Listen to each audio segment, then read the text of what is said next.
Hi, and welcome back to the Citizen channel. You're all staying safe and well. And one of our little features we call Anatomy of a City Goal. Yes, we score plenty of goals, don't we? Because well over 100 every season these days is not an uncommon return for Manchester City as I'm recording this. Of course, certain goals put us on the edge of glory. Certain goals save us from things like relegation, stuff like that. Certain goals give us glory, of course, win us cups, etc., put us into finals. And some goals just make you go, wow, and that's all there is to it. But so this is what this feature looks at. Any sort of goal that has an importance to the player himself, to the fans, of course. And today we're going to look, we're going to go back to 1981. And it was a match-winning goal. It was the only goal of the game, of course. And April 11th, 1981, it was a goal by City legend and City fan himself as a kid, Paul Power, of course. So how was City doing then? Well, if you look at it, chairman was Peter Swales at this stage. Manager was John Bond with his assistant John Benson, who would, of course, go on to be manager as well. We were in the first division. There was no sponsorship in those days. We were 12th out of 20, which wasn't bad considering where we'd come from. Bond was doing a good job, and that was after 36 of 42 league games. Our average crowd was the fifth highest at 33,711. About Paul Power himself, well, this was his sixth season as a professional footballer.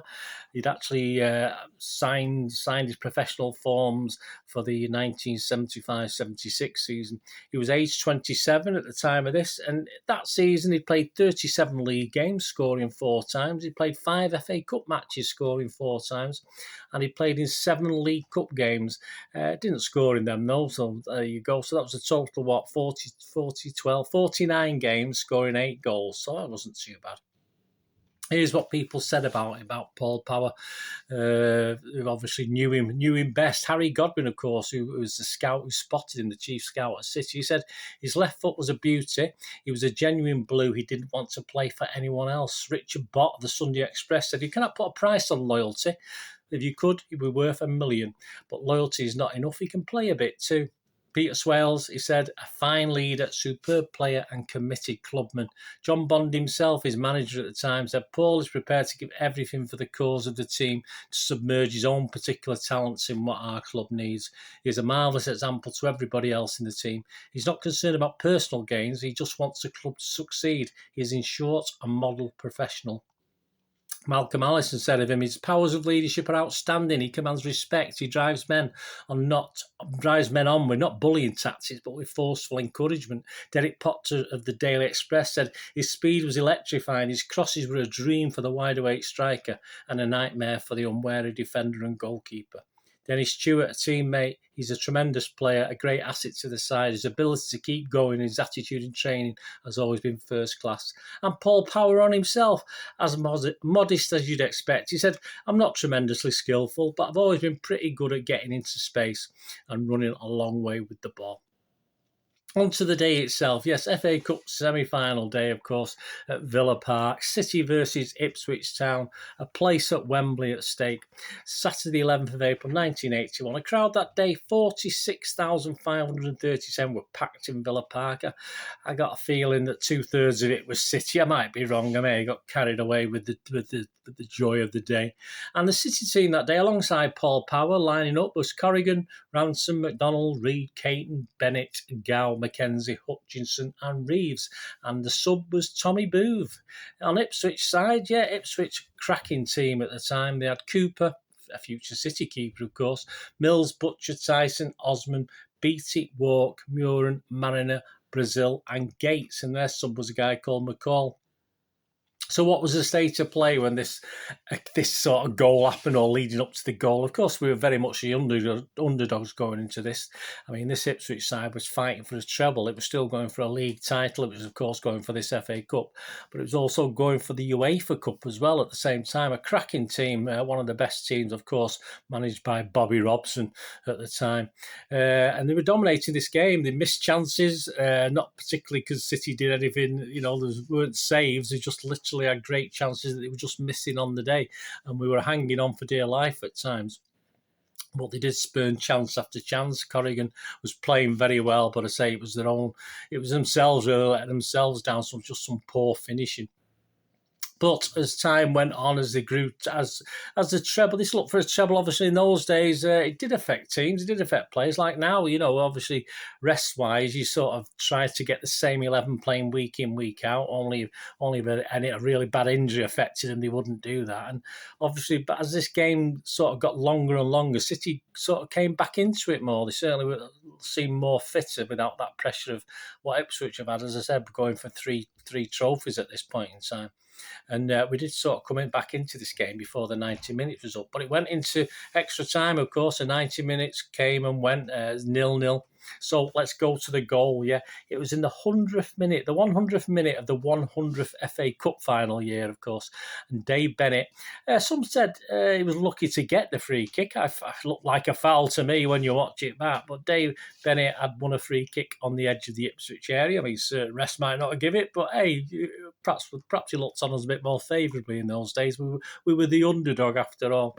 So he wins a free kick on the edge of the Ipswich area. Steve McKenzie lines it up with Paul Power as well, stood to his left.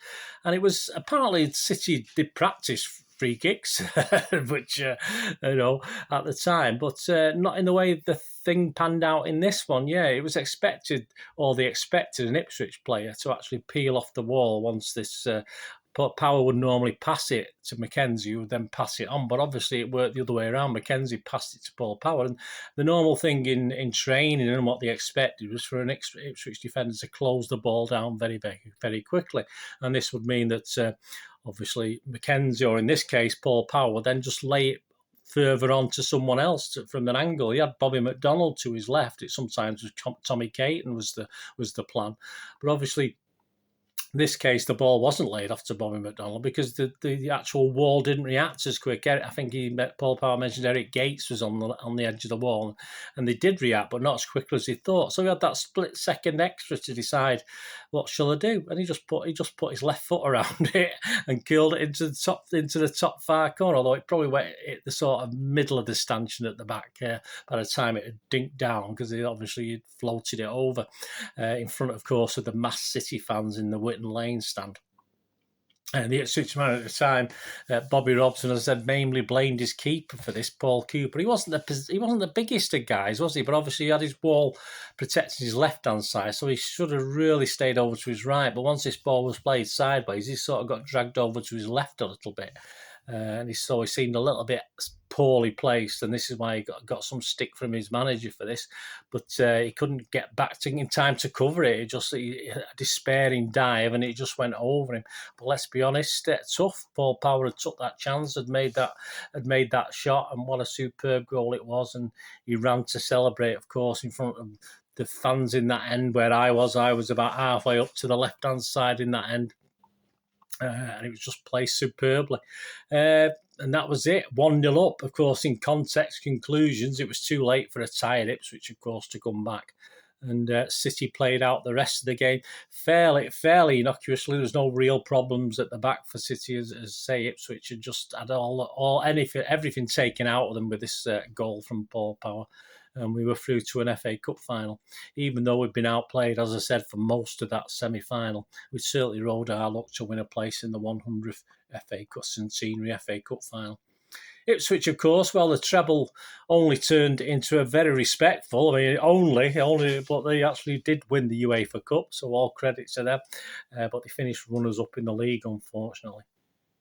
Of course, for us, for City, it would end in disappointment at Wembley after a replay, of course. Went to both those, and we should have won the first one. Again, Lady Luck that was with us at Villa Park perhaps wasn't with us at Wembley, unfortunately. But Paul Power would play his last game. Of course, he led City out at Wembley on both occasions. He'd play his last game for City on April the 26th, 1986, where he moved to Everton, where he helped them win a small matter of a league title for Everton in his first season. That wasn't too bad for him, was it? That was a bit of compensation for Paul Power, the player, anyway. Rightly or wrongly, if you ignore the years of loyalty, that goal has become what City fans have remembered him for. Which is a little bit unfair. He did far more than score that goal. That's the same for what is remembered. But he himself said at the time, he himself has said since, I would have loved to have been lifted on the shoulders of the players like Tony Buck. Like Tony Buck was in 1969 when he obviously won the FA Cup. But it wasn't to be, Paul Power said, but it was good to be remembered for doing something specific for the good of Manchester City. And that's how he looked back at it philosophically, as you'd expect, and modestly, as you'd expect. He'll be remembered by me and many Blues, I'm sure, for so much more than that one goal. But this was a day, he gave us so much joy that day. It was a day of sheer joy for all City fans there. And, we rightly remember him for it. Thanks for joining me for this little piece, Anatomy of a Goal, looking back at April 11th, 1981, and a fantastic goal in a 1-0 victory over Ipswich by homegrown legend and City fan Paul Power.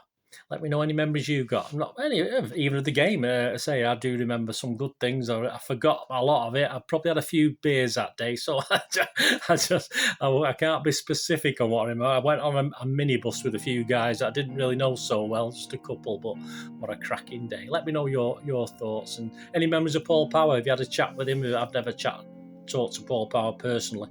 Anything if you met him, what's he said to you, it'd be great to hear from you.